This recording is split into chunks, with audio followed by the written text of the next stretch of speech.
Mbah Jiwo langsung tuh ngeracik bumbu buat masak daging tersebut. Dan dengan dinginnya Mbah Jiwo ini berkata, "Memang saya yang menyembelih Farida."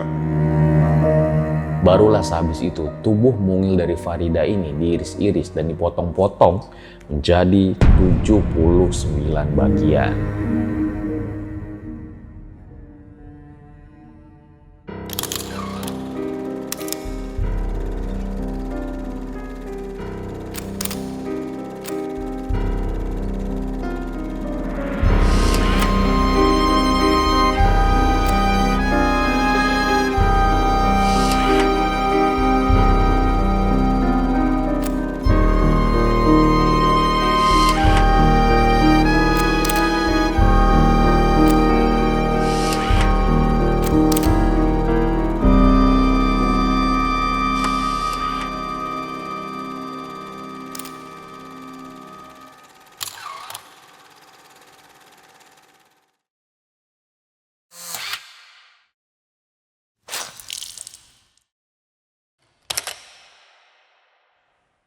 Kembali lagi bersama gue Fajar Aditya. Kali ini di segmen Darah Itu Merah, Jenderal.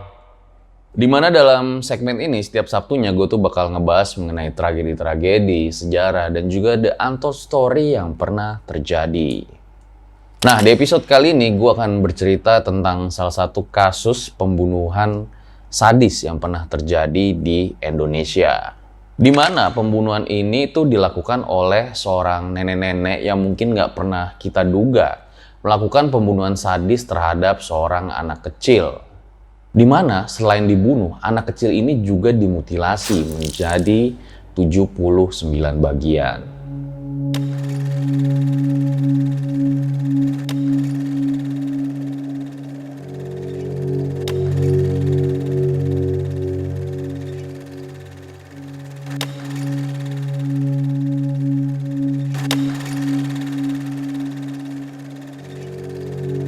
Bener-bener kasus yang menurut gue itu, Wah, gila sih. kok bisa-bisanya ada seorang nenek yang melakukan hal kayak gini. Gimana kisah lengkapnya? Langsung aja kita mulai. Berikut adalah ceritanya.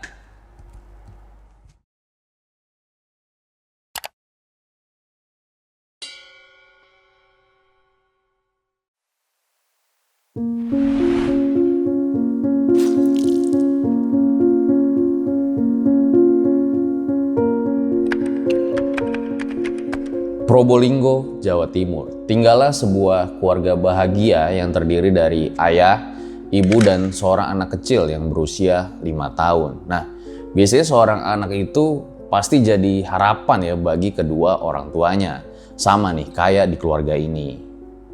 Anak kecil di keluarga ini bernama Faridatul atau biasa dipanggil Farida. Nah, Farida ini anaknya baik, lucu, dan suka mengaji ya. Jadi kalau menjelang maghrib, biasanya tuh dia suka ikut pengajian tuh di dekat rumahnya.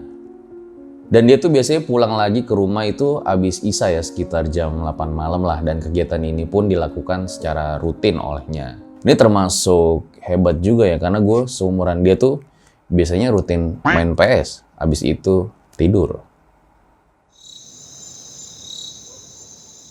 Sampai pada suatu malam yang tenang di mana para penduduk desa Kandang Jati Kulon lagi bersiap-siap mau tidur. Tapi suasana malam yang tenang itu tiba-tiba sirna karena warga desa dikejutkan dengan orang-orang yang meneriakkan nama Farida. Farida. Farida. Farida. Ternyata saat itu Farida si bocah kecil belum pulang ke rumah padahal udah jam tengah malam. Nah biasanya Farida itu kan jam 8 malam udah pulang. Kemana coba nih bocah? Orang tuanya panik, khawatir, nangis tuh kejar-kejar di mana coba nih keberadaan anak mereka. Sampai-sampai tuh warga kepala desa juga mencari tuh di mana sebenarnya keberadaan dari Farida. Orang tua dari Farida yang bernama Haryanto dan Eni Diningsih juga mencari Farida di malam itu. Farida. Farida. Farida. Farida. Sampai dini hari, warga terus mencari. Farida, anak 5 tahun yang masih lucu dan lugu itu belum juga pulang dan ditemukan oleh warga. Mulai tuh pencarian ke pelosok kampung, rumah-rumah warga, tapi juga tetap tidak ketemu. Farida. Pencarian ini berlangsung tuh hampir memakan waktu 6 jam. Sampai-sampai pencarian ini tuh kayak berujung di sebuah momen yang tidak terduga. Farida ditemukan hanya tinggal jasadnya aja di salah satu rumah warga oleh kepala desa Kandang Jati. Di mana kira-kira lokasi rumah penemuan itu jaraknya cuma sekitar 15 meter lah dari rumah Farida. Itu juga nggak sengaja tuh karena ada sebuah baskom ya yang kesenggol tuh tampaknya oleh kepala desa yang lagi lewat. Jadi tampah itu kayak alat yang terbuat dari anyaman olahan bambu ya, dimana ibu-ibu zaman dulu tuh tahun 90-an pasti suka gunain itu. Kalau lo suka nonton film Sidul pasti lo sering lihat ya. Nah, setelah tergesernya tampah itu barulah ketahuan di mana Farida sebenarnya. Karena nggak sengaja baskomnya kesenggol sama kepala desa, tampahnya itu jadi kegeser sedikit. Dari situlah keluar tangan anak kecil yang membuat kepala desa jadi kaget bukan kepalang. Ditambah lagi, kepala desa juga ngeliat ada sendal anak kecil yang tergeletak di dekat tungku. Di mana pemilik rumah ini bernama Mbah Sujiwo atau yang biasa dipanggil dengan Mbah Jiwo. Biarpun panik, tapi Pak Kades kayak coba berusaha tetap tenang, stay cool, dan ya iyalah siapa coba yang nggak panik nemuin potongan tangan dari seorang mayat. Langsung lah tuh di situ Pak Kades coba nanya-nanya ke pemilik rumah, Mbah Jiwo. Dan yang lebih bikin mencengangkannya lagi, Mbah Jiwo ini ngaku tapi tanpa ada perasaan bersalah. Dengan tenangnya Mbah Jiwo ini mengatakan, "Memang saya yang menyembelih Farida." bagaimana kronologi pembunuhannya? Langsung aja kita masuk ke videonya.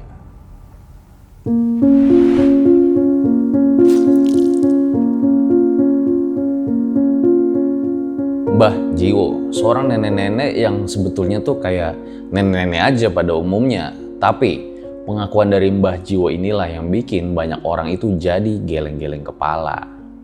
Sebelum Mbah Jiwo ini melakukan mutilasi Farida ya, Mbah Jiwo mengaku itu di siang harinya kayak mendapat perintah suara gaib, di mana perintahnya itu adalah mengharuskan Mbah Jiwo ini memakan daging dari anak kecil. Mbah Jiwo, kamu harus memakan daging dari anak kecil. Awalnya dia tuh kayak masih hirauin aja ya suara gaib dari yang dia denger lah. Tapi menjelang sholat isya tuh dia kembali mendengar perintah suara gaib tersebut, di mana saat itu Farida itu lagi main ke rumahnya. Biarpun sebenarnya si Farida ini ternyata cucunya Mbah Jiwo sendiri yang suka main ke rumah Mbah Jiwo, suka ngasih kerak nasi kering yang digoreng. Tapi tetap aja tuh kayaknya Mbah Jiwo nggak peduli. Saat itu Farida disuruh nelentangin badannya di lantai tanah. Ya namanya anak kecil yang polos. Farida nurut-nurut aja tuh sama perintah neneknya. Nah pas badan Farida udah telentang inilah, langsung Mbah Jiwo ini menusuk leher Farida. Karena lehernya udah kegorok tuh, mulai keluar banyak darah ya dari tubuh Farida. Dan dalam keadaan tubuhnya itu sudah bermandikan darah, kesadaran Farida mulai menurun. Dan di tengah-tengah kesadaran Farida tuh yang udah mulai turun, dia tuh sempat-sempatnya lo ngomong ke neneknya kayak gini. "Mbah, kenapa saya dibunuh?" Ini gue merinding banget sih dengernya. Anak kecil yang lucu, polos, gak salah apa-apa. Tahu-tahu ditusuk dong. Dan ketika dia udah ditusuk dia nanya, kenapa saya ditusuk? Bukannya berhenti karena kasihan, tapi Mbah Jiwo ini malah semakin menggila. Tubuh Farida yang udah sekarat digendong, lalu diajak berkeliling tuh ke rumah dari Mbah Jiwo ini. Barulah sehabis itu tubuh mungil dari Farida ini diiris-iris dan dipotong-potong menjadi 79 bagian. Kenapa jadi 79? Gue juga nggak tahu tuh alasannya. Tapi yang jelas tubuh Farida ini nggak cuma dipotong-potong aja, tapi juga dikulitin. Dan proses pemotongan sama kulitin ini terjadi sampai jam 10 malam. Terus daging-daging yang udah dipotong tuh sama Mbah Jiwo langsung dicuci sama dia. Entah apa yang dia pikirkan. Yang jelas ini daging manusia, bukan daging sapi.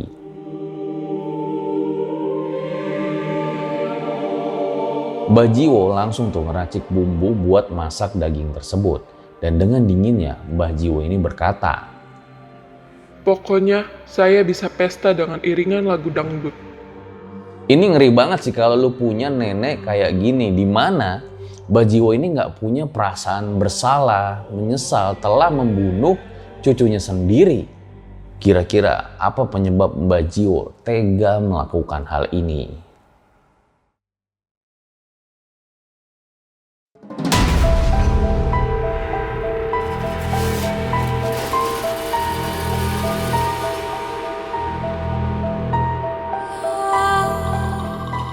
Pasti di antara kalian banyak nih yang bilang kayak gini. Bang, jangan-jangan dia ini punya penyakit jiwa. Bang, udah pasti dia punya penyakit jiwa.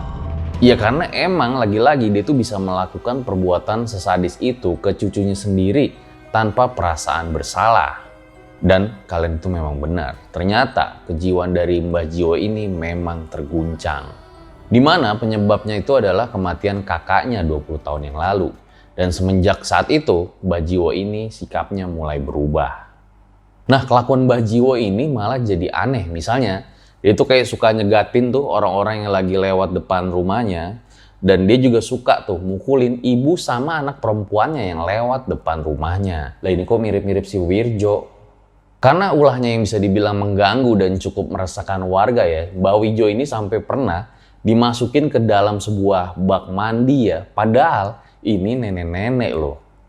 Kejiwaan Mbah Jiwo yang terguncang ini juga dibenarkan oleh Kapolres Probolinggo pada saat itu, dimana mungkin kepergian kakaknya Mbah Jiwo ini membuat Mbah Jiwo jadi sangat terpukul ya. Tapi ya harusnya kalau alasannya kayak gitu, ya nggak sampai bunuh cucunya sendiri juga. Nah, ngomong-ngomong tentang perasaan yang terpukul, pastinya kedua orang tua dari Farida ini juga sangat terpukul ya dengan kepergian Farida. Bahkan ayahnya Haryanto sempat bilang, anakku boleh mati, tapi caranya jangan begitu. Dan saking terpukulnya ya, ayah dan ibunya Farida ini jadi sempat mau mogok makan. Karena ketika dia setiap mau makan tuh, jadi inget cincangan anaknya yang sempat mau digulai sama Mbah Jiwo.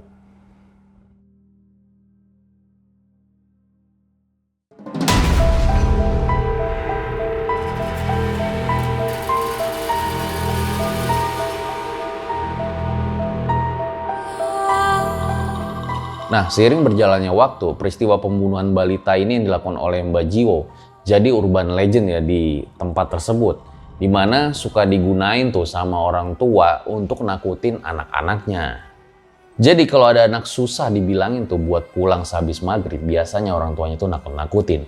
Ya udah, kalau kamu nggak mau pulang, nanti kamu dimakan sama Mbah Jiwo. Farida. Farida.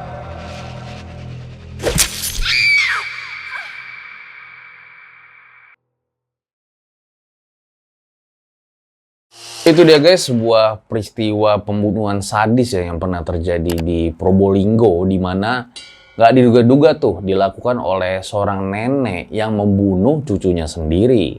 Dan bahkan setelah dimutilasi ya, daging dari cucunya itu sempat mau dijadikan gulai. Entah bener apa enggak tuh alasan yang dikasih sama Mbah Jiwo, tapi yang jelas cuman dia tuh yang tahu sendiri alasannya membunuh cucunya seperti itu. Ya, semoga kejadian ini tidak terulang lagi dan kita dijauhkan ya dari kejadian-kejadian seperti ini. Gua rasa cukup demikian episode Darah Itu Merah Jenderal pada kali ini. Kalau misalnya kalian punya request, bisa banget tinggal komen aja di kolom komentar atau bisa langsung follow Instagram gue dari Aditya. Kalian DM aja tuh mau request bahas apa lagi. Gue Fajar Aditya, Darah Itu Merah Jenderal, RJ5 undur diri. Ciao.